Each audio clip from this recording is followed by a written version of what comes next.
Good morning. Thanks for joining us for today's webinar, Connect with the New Right to Disconnect. My name's Penny Sullivan. I'm part of the capacity building team at CLCQ. I'd firstly like to acknowledge the traditional owners of the land on which we're holding today's webinar. In Meanjin, Brisbane, they are the Turrbal and the Yagara people. I pay respect to their elders past, present and emerging, and acknowledge that these are stolen lands and that sovereignty was never ceded.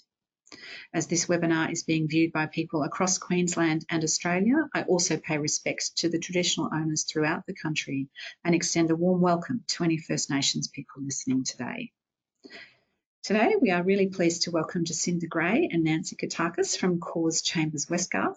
They'll provide an overview of the new right to disconnect, the latest of the raft of recent Fair Work legislative reforms, what this means practically for employers and employees alike, and share valuable insights into steps employers can take to risk-proof their employment and workplace practices in the current industrial landscape, where employees are actively seeking flexibility in their employment while also seeking the right to disconnect.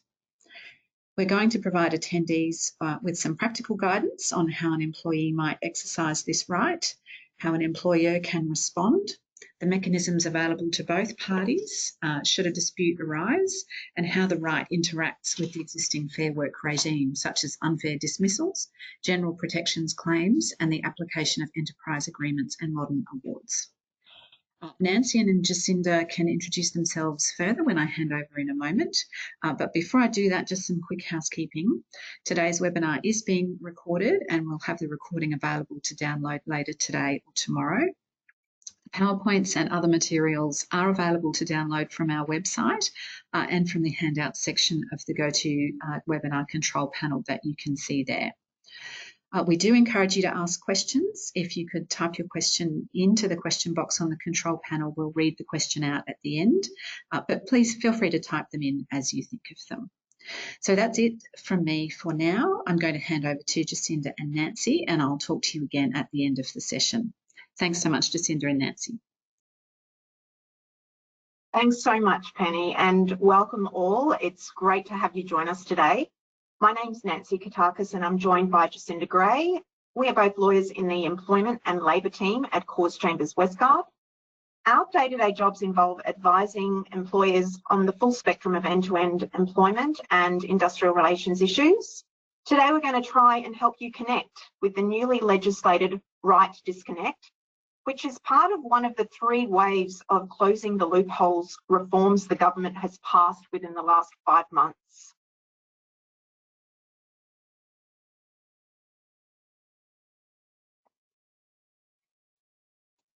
Sorry, we're just moving to the next slide. Thanks for your patience. To help you connect with the new right to disconnect, our session today will look at, firstly, the timeline of passing of the right to disconnect law. We'll then move into what is the right to disconnect, and essentially it looks at the two rights, one with respect to the employer and one with respect to third parties who may contact an employee. We'll further look at what is reasonable or unreasonable refusal by an employee. Here we'll look at factors an employer must take into account in assessing whether the employee's refusal to monitor, read or respond to contact or attempted contact outside of their working hours is unreasonable. Fourthly, we'll look at the right to disconnect dispute timeline, where we will cover the phases of a right to disconnect dispute, starting from the work level to then escalation to the Fair Work Commission, and looking at the stop orders that can be sought, what they are, when can an employee or an employer seek them, and what types of orders can be made by the Fair Work Commission. We'll then move into the interaction of the right with other parts of the Fair Work Act and further look at the impacts for employees and employers, where we will consider recommendations surrounding the new right. Finally, we'll finish up with a case study just to assist you with your understanding of the right. And also we'll have some time at the end, and as Penny mentioned, for us to discuss any questions that you have of us. So let's have a look. We'll look at the timeline of the passing of the new right to disconnect law. The new right to disconnect will commence on the 26th of August this year for non-small business employers, and the 26th of August 2025 for small businesses. The Greens first introduced it in March 2023 as a separate right to disconnect bill, being a duty on employers not to contact, plus there was an availability allowance. But that was later parked and withdrawn. We have now seen it come through the Fair Work Legislation Amendment Closing Loopholes No. 2 Act 2024, which was passed by the Australian Government on the 12th of February early this year and received royal assent on the 26th of February. This 2024 Act makes further amendments to the Fair Work Act and introduces a new right for employees to disconnect from work and changes the way many employers and employees will need to approach communicating outside of ordinary work hours. This has all come about under a deal secured with the Greens, whereby the government agreed to legislate a right to disconnect in response to a perceived increase in unreasonable after-hours intrusion associated with the increased prevalence of instant electronic communication and remote work. This right to disconnect is not a new concept. Similar rights have been a feature of a number of recent enterprise agreements across various industries, while some foreign jurisdictions, including France, Portugal, Ontario and Canada and Italy, have already regulated work-related contact outside hours. Nonetheless, the broad reach of the blanket right to disconnect means day-to-day work at any business may now be impacted. So the right to disconnect is a reasonably straightforward in terms of what the right actually is in and of itself. The new right is contained in a new section 333M of the Fair Work Act. Essentially, there are two rights, one with respect to the employer and one with respect to third parties who may contact an employee. With respect to an employer, the right to disconnect is a right for workers to disconnect from unreasonable out-of-hours contact from employers. Under this right, employees can refuse to monitor, read, or respond to contact or attempted contact from an employer outside of an employee's working hours, unless that refusal is unreasonable. In the context of third parties, such as clients, it's a mirror right, but it's where that contact or attempted contact relates to their work. So the requisite connection for the right needs to be enlivened. Contact itself is not defined, but a common sense approach says it likely includes things such as emails, phone calls, and messages, including things like text or team messages. The key point is that it's a right to refuse. It's not a ban on the employer contacting employees outside of work hours. In that sense, it's not an obligation to disconnect. Essentially, employers will not be able to discipline employees for refusing to respond to contact made outside of work unless it can demonstrate that that refusal was unreasonable. In circumstances where an employee is unreasonable in their refusal and continues to remain unresponsive to matters requiring their attention outside of work hours, noting that consideration will have to be given to the employee's role in that circumstance, then, provided the employer has made all reasonable attempts to resolve the dispute with the employer will not be prevented from taking disciplinary action against the employee up to and including termination of employment.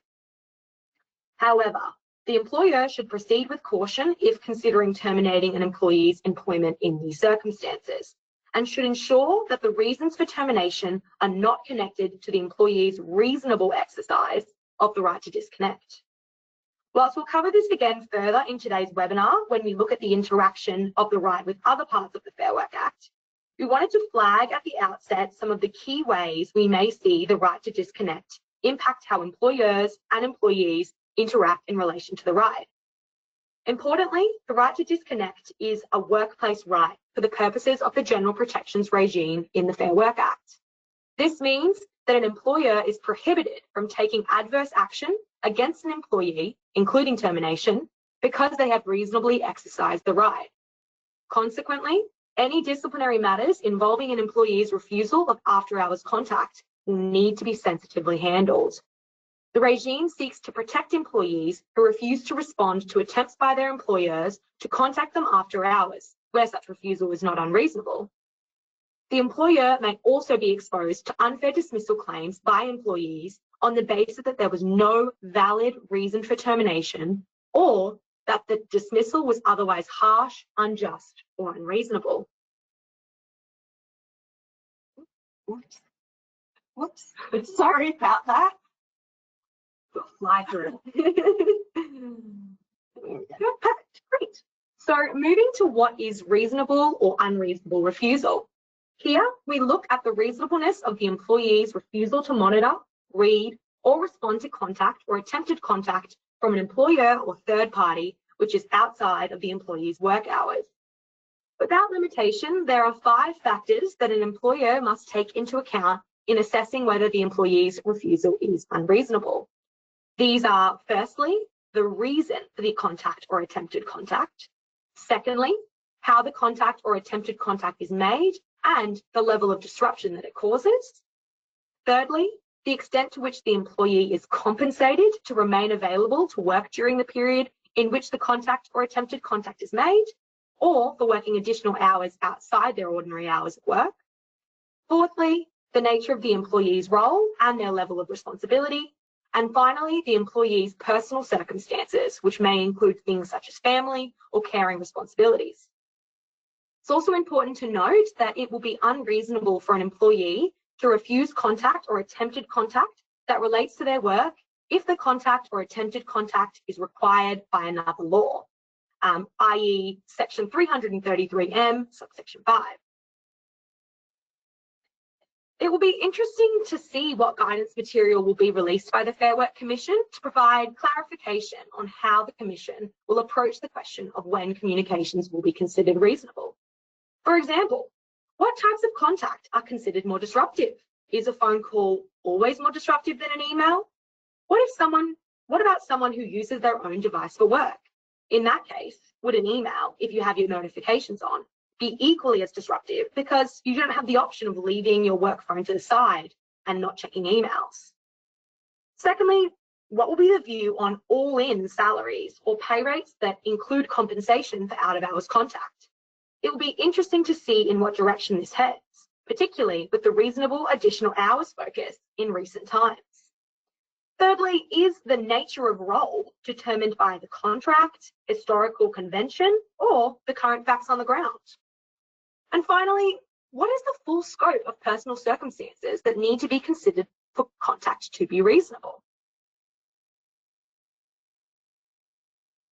In the event that there is a dispute about the right to disconnect, the Act prescribes the following process for the resolution of disputes about the right to disconnect, including about whether a refusal of contact is unreasonable.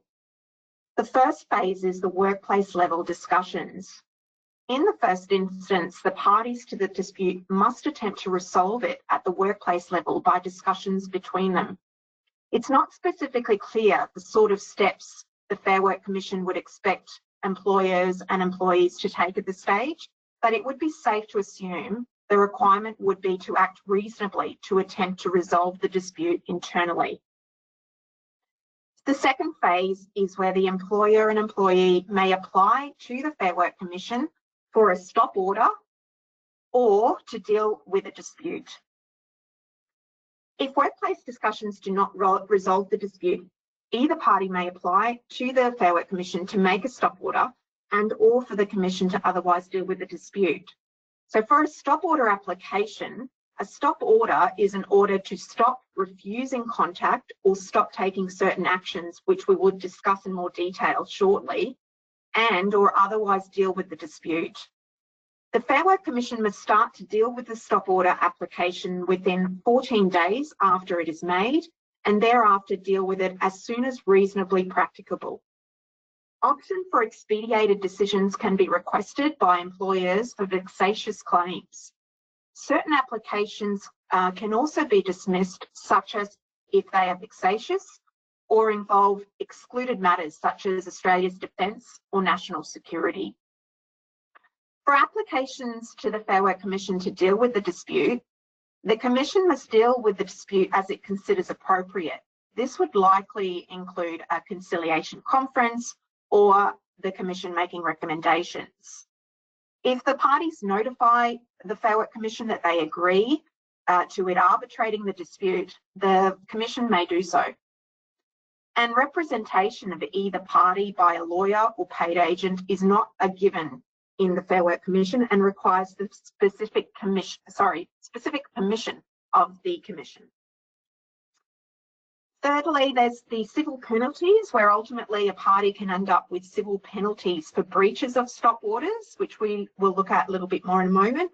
And fourthly, the option for multi-claim disputes, which are for applications for both a stop order and for the Commission to deal with this dispute. These can be resolved at a single Fair Work Commission arbitration with each parties. Moving on now to what are stop orders. An application for a stop order can be made by either the employer or the employee. The stop order is similar to the stop bullying and stop sexual harassment orders that currently already exist under the Fair Work scheme. An employer can seek a stop order if they are of the view that the employee is unreasonably refusing to monitor, read or respond to contact or attempted contact, and there is a risk the employee will continue to do so.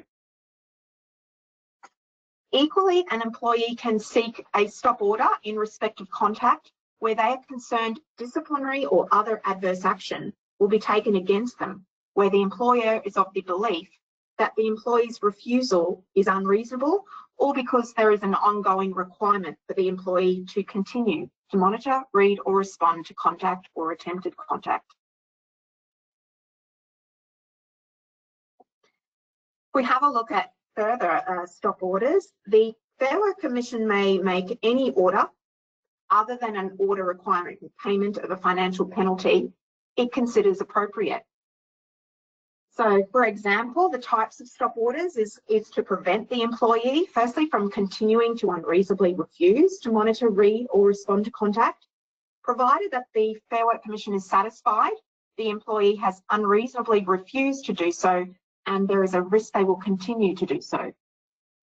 Secondly, the type of stop order is to prevent the employer from taking disciplinary or other action against the employee in response to a refusal, provided that the Commission is satisfied that the employee's refusal of contact is not unreasonable and there is a risk the employer will take disciplinary action or other action in response.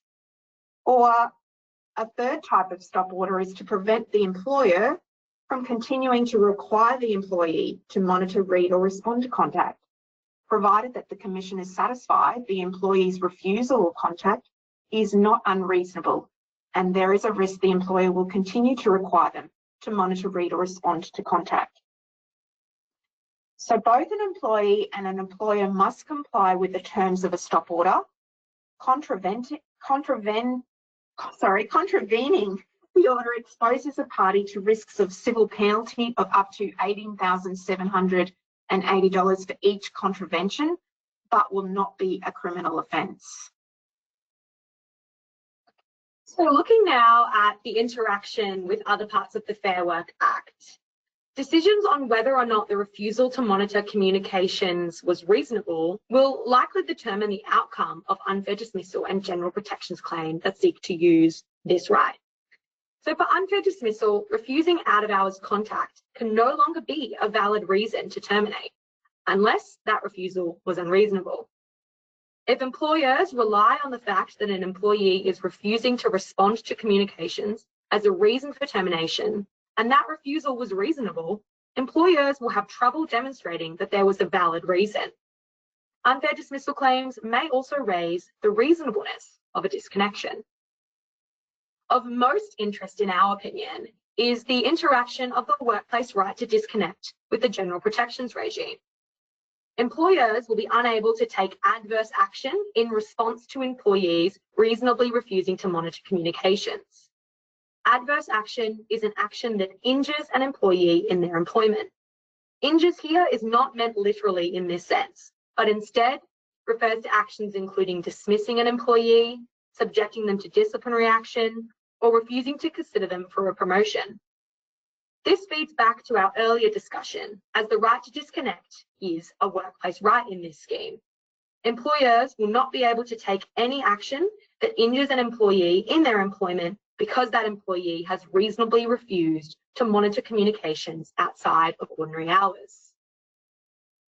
In terms of enterprise agreements, if an employee is covered by an enterprise agreement that contains a more favourable right to disconnect, then this will prevail over the right under the Act.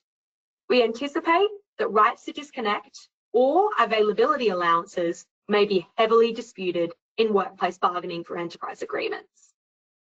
Finally, modern awards. They will soon supplement the legislative regime and include a model right to disconnect term.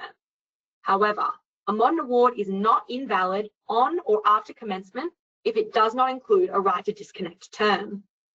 However, on the 12th of March 2024, the President of the Fair Work Commission, Justice Hatcher, issued a statement starting the process to vary existing modern awards to include a right to disconnect.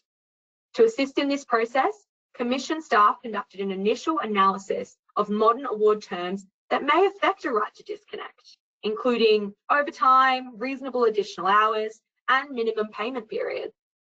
Relevantly, modern awards underpin the employment conditions of many classes of employees, often including legal clerks and administrative assistants. And any enterprise agreement negotiated between an employer and employees must, at a minimum, leave the employees better off overall under the agreement than the employee would be under the award. Thus, the inclusion of the right to disconnect in modern awards will have an ongoing impact on what can and cannot be included in an enterprise agreement. However, interested parties have been invited to lodge submissions on the proposed right to disconnect model term and guideline by the 20th of May 2024. Ultimately, the right to disconnect is a divisive one. There is a conflict of views on the right, with business focus groups emphasising concerns for implementation and effects on productivity. Union parties have instead focused on the importance of it being clear when a person is at and not at work regarding pay, balance, and expectation to work. Peter Dutton, on behalf of the opposition, has committed to reverse the changes if elected next. A Sydney Employment and Industrial Relations barrister, Ian Neal SC, has noted that legislating a universal right is a top-down approach that had not worked elsewhere. It introduces a rigidity into what otherwise would be an important and significant economic and social reform. That is not needed and will prove antithetical to the success of that reform. The Australian Chamber of Commerce and Industry, or ACCI, fears a right to disconnect could hinder workplace flexibility and undermine the concept of reasonable working hours. The Employment and Workplace Relations Minister, Tony Burke, on the other hand, is saying that it is interesting that this is even controversial. At its core, all we are saying is that you are meant to be paid when you are working in Australia. It is to make it clear that workers have a right to not constantly work for the time that they are not paid. Angus Taylor MP is concerned about an unprecedented collapse in labour productivity. The Australian Council of Trade Unions, or ACTU, describes the right as addressing unpaid work and is essential to maintaining a balance. Green Senator Barbara Pocock, who is a key proponent of the reform, was of the view that it is not going to open floodgates to legal cases and was really about improving the conversation about the boundary around our working time. So as you can see, very divergent views that really demonstrate the conflict that has arisen for a workforce that enjoys the benefits of more flexibility with when and how work is completed, including remote work or working flexible hours to allow for caring and family responsibilities, but that is also now more contactable by their employer than ever, and with that comes increases in expectations on staying connected. Let's have a look now at the impacts for employers and employees, and we'll look at both the practical issues and the legal and business risks. Firstly, if we focus on the practical issues for consideration, employees will have the right to refuse to respond to emails or phone calls from colleagues or clients outside of work hours. We expect that this is going to give rise to increased disputation about day-to-day workplace matters. For example, if a deadline is missed because an employee refuses to check their emails and misses an important approval, can that employee be disciplined as a result? Another practical issue, there'll also be issues on how to manage communications where working patterns do not align with ordinary office hours or where workers are in different time zones. For example, if an employee works remotely for a Brisbane-based legal centre from Perth, can they be contacted during Brisbane ordinary office hours or only Perth office hours?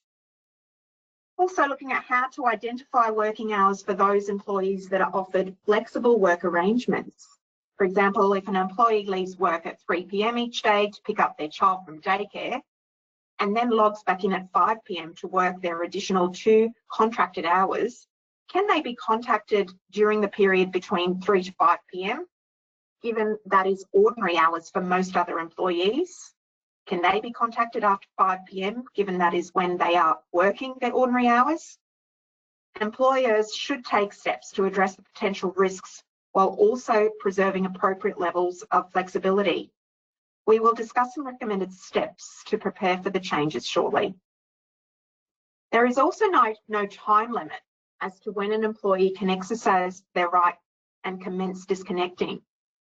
An employer's ability to apply for a stop order, as well as access to the general protections regime, will effectively commence on the 26th of August this year for non-small business employers and the 26th of August 2025 for small businesses and or for new employees from day one of employment. Moving now to the legal and business risks. There'll be operational impacts, for example, sick leave relief at short notice, navigating how to align business operations to complement this right. There'll be disputes, lost management time, money. Thirdly, non-compliance risk and penalties, including for breach of modern awards. Fourthly, adverse action claims. Fifthly, complexity arising from interaction with proposed modern award right to work from home. And sixth, the impact on discharging professional duties. For example, a lawyer's duty to court or client. Would a lawyer who refuses to read an out-of-hours email or take a telephone call in relation to an urgent client or court matter be properly discharging their obligations to the administration of justice, to the court or to the client? The impacts are less likely to be significant for managerial and professional employees given seniority and remuneration, and employees with on-call or standby allowances. Now, we appreciate that the new changes may appear overly prescriptive and burdensome from an administrative perspective. However, we consider that they should be manageable with the right approach and processes in place. To accommodate an employee's right to disconnect, we recommend that employers, firstly, review and consider roles that require regular out-of-hours contact. For example, lawyers may be required to contact or be contactable by other employees and clients after hours. For roles which require regular out-of-hours contact, employers should review the existing remuneration arrangements for these roles, and if necessary, consider affording additional remuneration, such as an availability allowance, to ensure that it can demonstrate that an employee is appropriately compensated for out-of-hours conduct. Secondly, we would recommend that employers monitor the release of commission guidelines. Once the guidelines have been published, employers should develop internal guidelines and training for managers and supervisors to workshop scenarios where contact is likely to be reasonable and a process to deal with any disputes that might arise about this right. We expect the guidelines will provide further guidance and practical examples regarding distinguishing between reasonable and unreasonable refusals to respond to contact. Thirdly, we are of the view that employers should give consideration to whether a workplace policy or procedure governing out-of-hours contact should be developed. And we would recommend this includes outlining the right to disconnect and the factors which are considered in determining whether a refusal to monitor, read or respond to contact is unreasonable, which we ran through a bit earlier in our presentation. Should also contain examples of reasonable and unreasonable refusals which are relevant to the employer's operations. It should note the relevant differences between levels of employees or certain roles, which may indicate that refusing out-of-hours contact is more or less likely to be unreasonable. It should outline approved reasons for contact by the employer, and it should also augment the dispute resolution process under the Fair Work Act. And finally, wherever possible, it should prohibit disruptive forms of out-of-hours contact, such as phone calls. Fourthly, we would recommend employers review existing policies and procedures and disciplinary processes and ensure they carefully manage to ensure that an employee is not subject to any disciplinary action for failing to monitor, read, or respond to contact, unless, of course, that refusal is unreasonable. For example, the employer's performance policies and procedures should be reviewed, including things like performance improvement plans. Fifthly, we would recommend employers consider implementing processes for collating and documenting which employee refusals have been deemed as unreasonable or reasonable to ensure that a consistent position is adopted across business. Another recommendation is to identify practical solutions to monitor employees' work activity outside of agreed working hours. We are seeing this with record keeping and ensuring employees are being paid overtime. Also, to consider whether, when necessary and applicable, updating template contracts of employment to expressly state that the relevant employee is compensated, including non-monetary compensation, for working or remaining available to work outside their ordinary work hours. For employees in senior positions or those who have roles where some out-of-hours contact is likely or necessary, contracts and position descriptions should explicitly specify that the nature and level of responsibility of the role may require out-of-hours availability from time to time. Also, a recommendation to reassess expectations with clients and within workplaces regarding out-of-hours communications, and to identify solutions to track contact and allow emails to be sent after hours. Where applicable, when sending communications after hours, managers and supervisors may wish to communicate to the employee that they do not require or expect a response until the following business day. For example, we've seen businesses update their standard email signatures to include wording to the effect of, "I enjoy working flexibly around my family commitments. If you receive this email outside of work hours, please feel free to respond when you are back online." Personal circumstances such as family and carer responsibilities should be considered and used to inform the employer's assessment as to whether a response is required after hours. So what's on the horizon? The Commission will publish guidelines on how the right to disconnect will operate. The Commission has started the process to vary the modern awards to include provisions for a right to disconnect. And the aim is to have this all done by the 26th of August 2024. The Commission is also considering whether to include a work from home right in modern awards. To help us have a look at a scenario, we've got a case study here that explores where a lawyer working at a community legal centre exercises their right to disconnect, and it examines the reasonableness of this refusal in light of the factors that the Commission will take into account. So as some background, Alice is a relatively junior lawyer at a community legal centre, and she's been experiencing heightened stress and burnout due to the demanding nature of her workload, which often requires her to work beyond regular office hours to meet deadlines and address urgent client matters. She finds herself constantly checking emails, responding to client calls, and working late into the night despite her best efforts to maintain a healthy work-life balance. Alice communicates to her colleagues and supervisor that she is setting boundaries and has decided that she will not monitor, read, or respond to any work-related emails or calls after 6 p.m. on weeknights. One evening, her supervisor attempts to email and call her at 6 p.m. about an urgent client matter that needs attending to as soon as possible. Alice does not respond until the following morning when she commences work.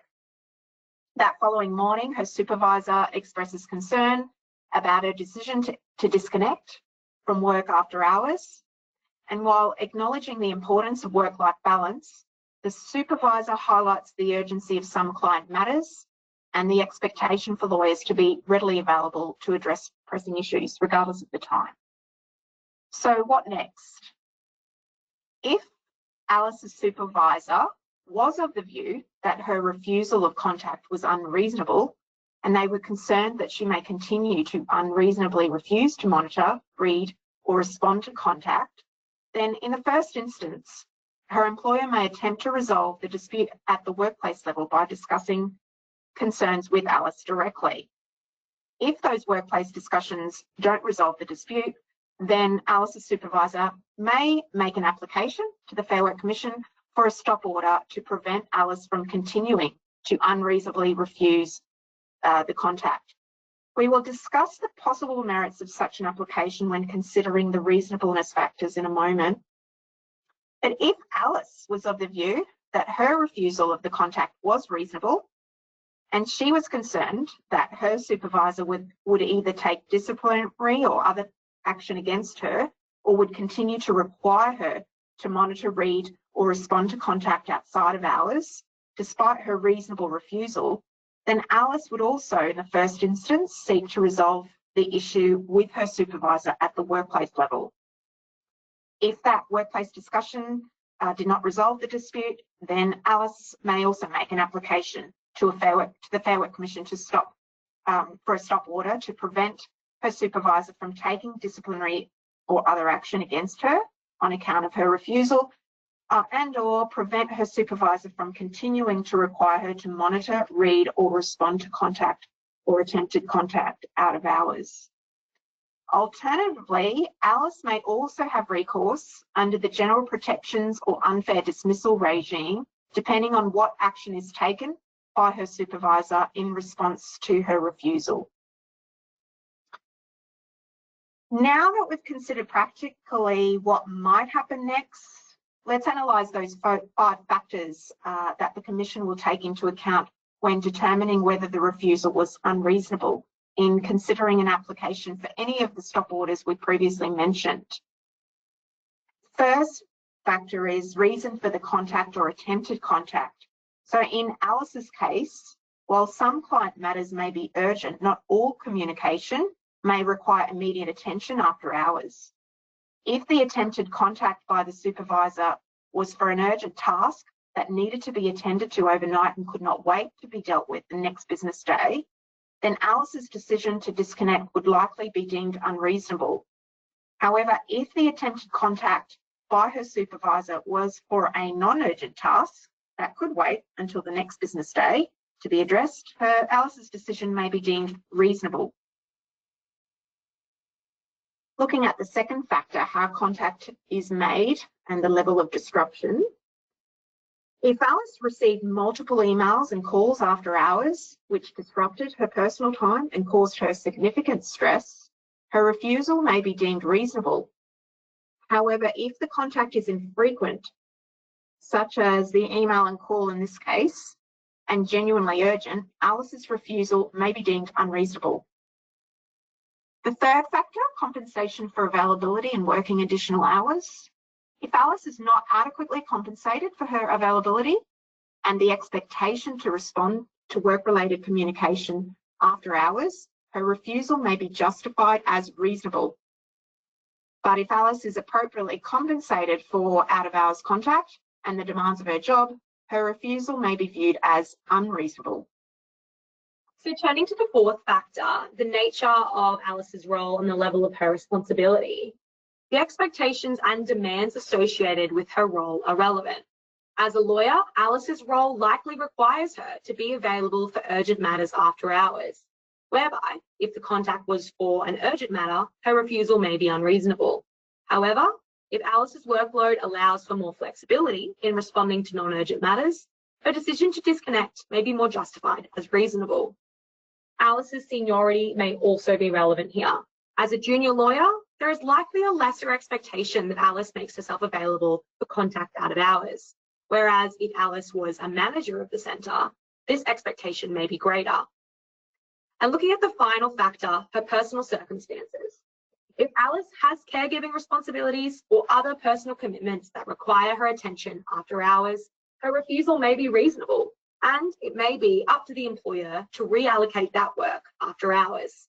However, if Alice's personal circumstances allow for flexibility and she has the capacity to respond to work-related communication, then her refusal may be unreasonable. So based on the analysis of these factors, the reasonableness of Alice's refusal to monitor, read, or respond to work-related communication after hours will really depend on the specific circumstances of each situation.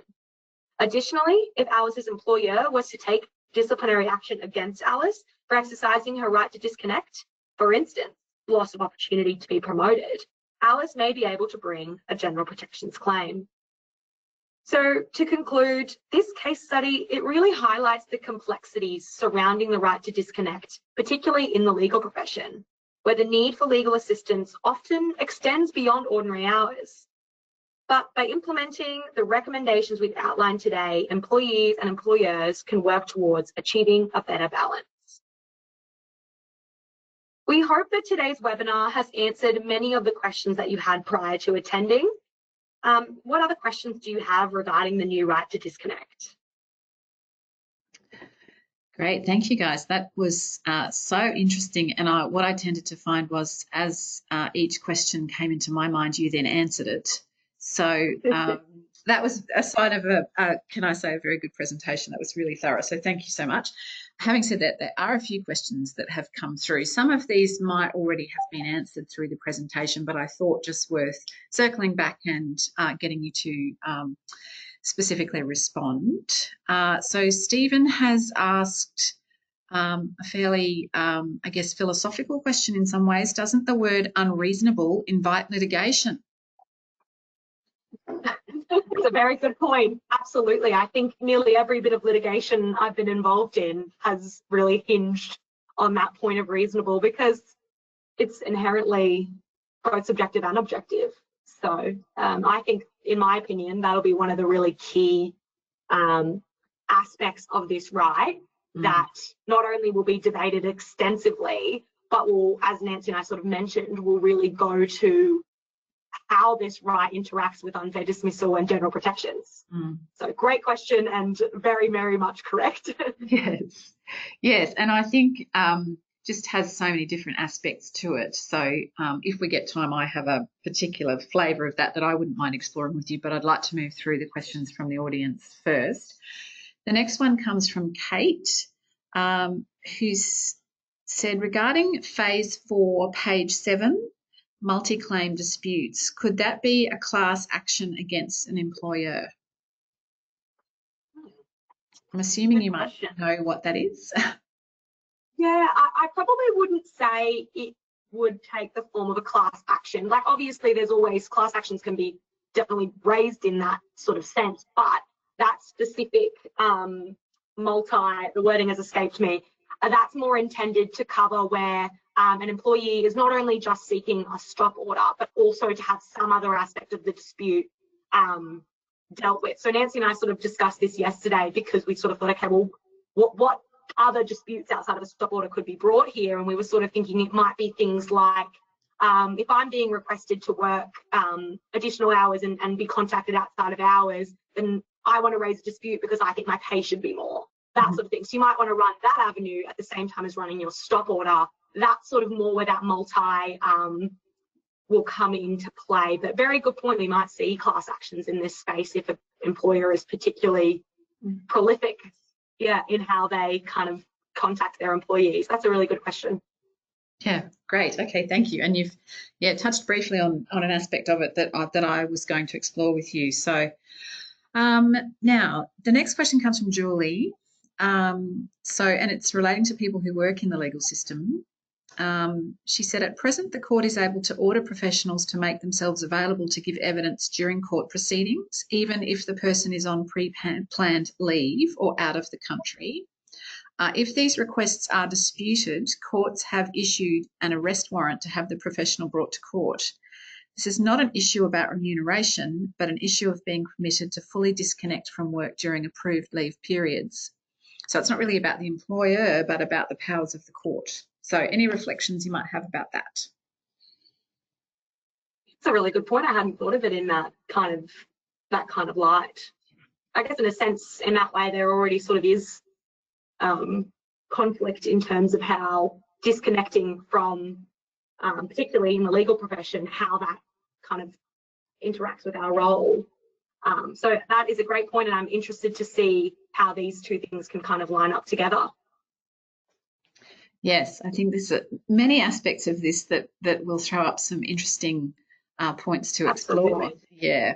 So we have another question that actually came through the registration process. So this person is interested in understanding how to push back when you're required to take home your laptop and work phone for accessibility, in inverted commas, on non-work days.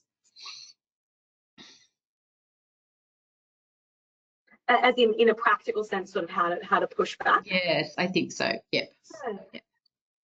I guess that probably comes down to setting up that dialogue. That's how I would sort of, as Nancy and I sort of mentioned, I think one of the key aspects of navigating this right to disconnect for employers and employees is going to be open dialogue and setting expectations. So if I was in a scenario where my employer was expecting me to take my laptop and my work phone sort of, perhaps home with me on a non-working day, I'd sort of be making sure it's very clear what the expectations are. Okay, I have my laptop. Does that mean that I'm expected to be contactable throughout that entire day? And if that's the case, that's probably one of those scenarios where this right will be enlivened, because, I can't really see, obviously it depends on the circumstances, as Nancy and I pointed out, but I can't envisage a world where that would be an unreasonable refusal. So I think, the key there is going to be setting those expectations really early, and making sure, that both sides understand when, that kind of contact is appropriate. I don't know if you have anything to add, Nancy. Yeah, absolutely. I think it actually goes to a really interesting point, because I would imagine there's going to be some lag, particularly for smaller organisations. So there's another 12 months to go for them before it will apply. But circumstances where with your existing employees, you may not have information explicitly written into employment contracts or into workplace policies and procedures yet. And so you've been working out of this sort of flexible, slightly amorphous situation, and then this change comes in.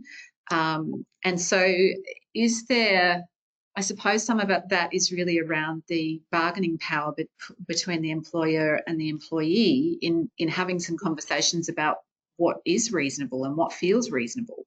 Would that be right? Absolutely. Yeah, absolutely. You've now hit the nail on the head there.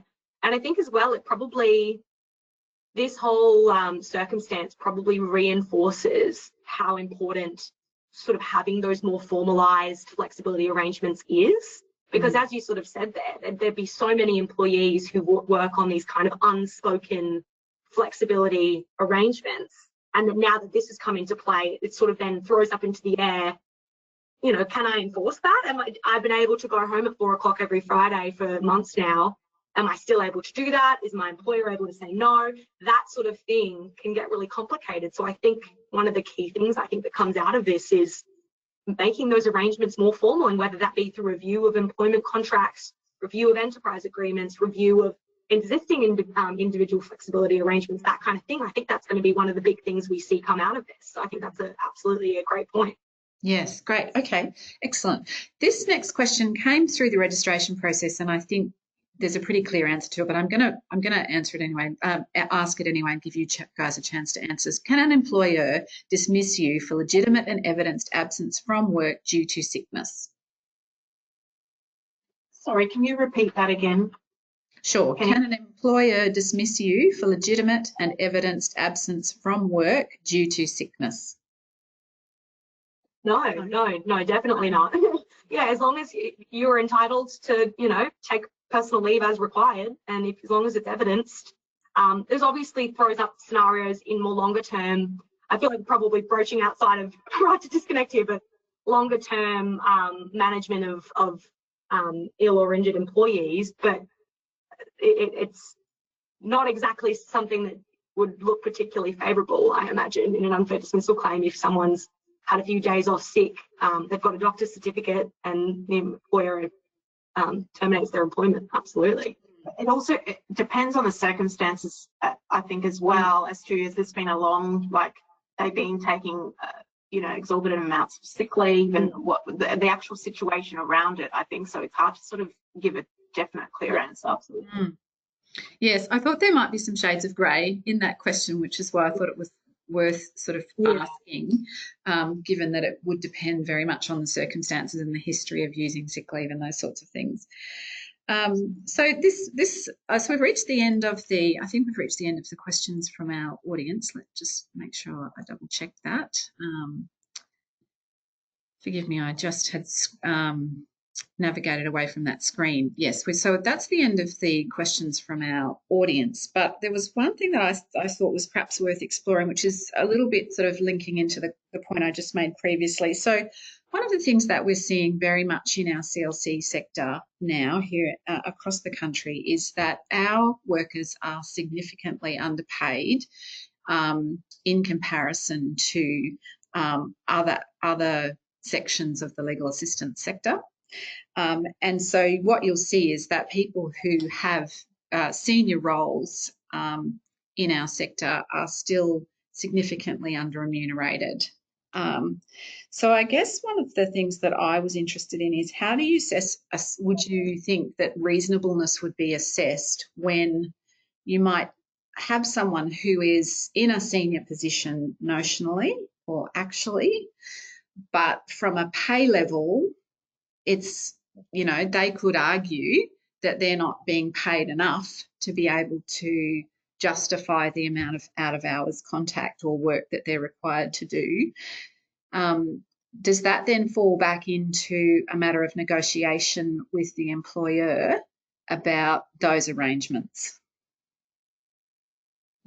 Yes, absolutely. I guess when it comes to consideration of multiple factors, obviously they all have varying weights depending on the specific circumstances. So as you kind of pointed out there, in the level of responsibility and employee role factor when considering reasonableness, on sort of a prima facie basis, you're going, okay, well, that person's a manager, so therefore contact is reasonable. But then in another sense, it's weighed in the opposite direction when considering whether or not they're adequately compensated. So it's a bit of a balance. I think that's why, though, in those 5 factors that we went through, compensation and the nature of the employee's role and level of responsibility are 2 of the things that that will be considered in terms of this right.